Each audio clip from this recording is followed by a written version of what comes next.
వర్షం అయితే భయంకరంగా పడుతూ ఉంది. కొంచెం స్లో ఉన్నా బాగానే పడుతుంది.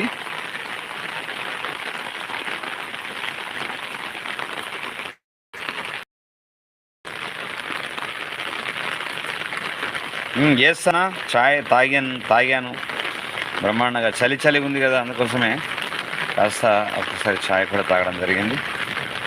చూడు బాగా పడుతుంది.